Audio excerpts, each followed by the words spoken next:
one and only Jimmy Larente. Jimmy, welcome back. Of course, Yeah. This is your second home, so to speak. Yeah, well, Almost first home. Well, I was in Huntington Valley, Pennsylvania. Yeah.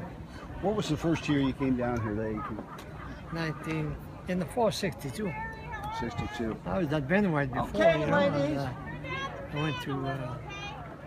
I came here because the kids were coming up, you know. And I had an uncle who worked for Green Tree Stable for 50 years. Yeah. Well, my ex-wife's uncle. Yeah.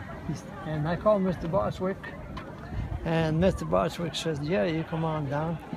And the first 5 years, before he sold the place, never cost me a dime here. Mr. Boswick said, "Just keep the place clean like your dad." Yeah. And he was a friend with my dad back in October. Who would you say was the best horse you ever had? Well, oh God Almighty. There's a lot of them. Yes, a lot of them. The most consistent horse was Mr. Overnight. Mr. Overnight faced 100 and some miles in 2 minutes. Wow. He won $400,000. And that's when $400,000 was $400,000. 1973. Yeah.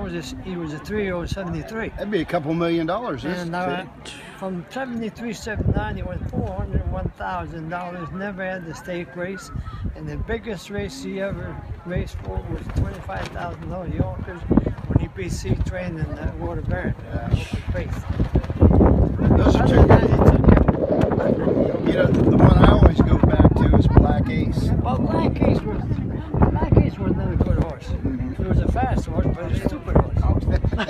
Well, you know why? Because you never knew about Black Ace from one race to the next. He had parrot mouth like this. And when he locked his jaw, you might like try to get this thing. I mean, you could. I won the what's that child? The preview. Jug preview. Jug preview. Yeah, the rail. Yeah. He got his nose on the gate, and my seat never touched it. My back never touched the seat. He won. He controlled him. I would have parked my grandma. Then he was in the Adios, if I remember He correctly. was third, Third. I guess. Is that Something like hot that. hitter? Hot hitter, yep. Hervé showing off that day.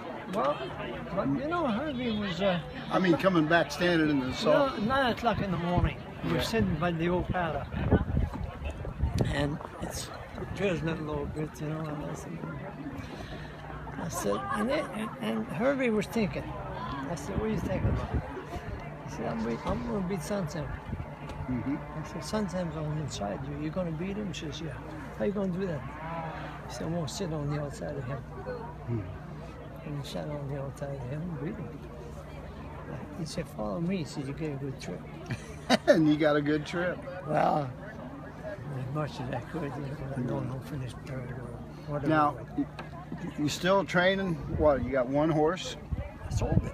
How much? I just sold it. You sold it. Yes, Roger Huston bought it. Now, is it, somebody did tell me that. She left 3 days. 2-year-old, right? 2-year-old. Yeah. Nice. Now, is this the one that you were Yeah. helping break here? He Yeah. went down, what'd you do? Break your shoulder? My nose. Your nose? Well, nobody had ever known you had a broken nose. No, I broke it 5 times. I broke my play hockey years and years ago, and then after that. How'd that happen this spring? Huh? How'd that happen? I was sitting next to Matt Bueller, you know Matt. Yeah, yeah. Mark was driving it, you know, and we had that jerk car, that Tubi Wilson, with a little seat on the side. You're sitting on the My side. side, and then one line, Yeah. third line. And somehow, I don't, Mark says she just made a little move like this, you know? Yeah. And I stepped off the seat. And I went head first. And she wasn't going fast.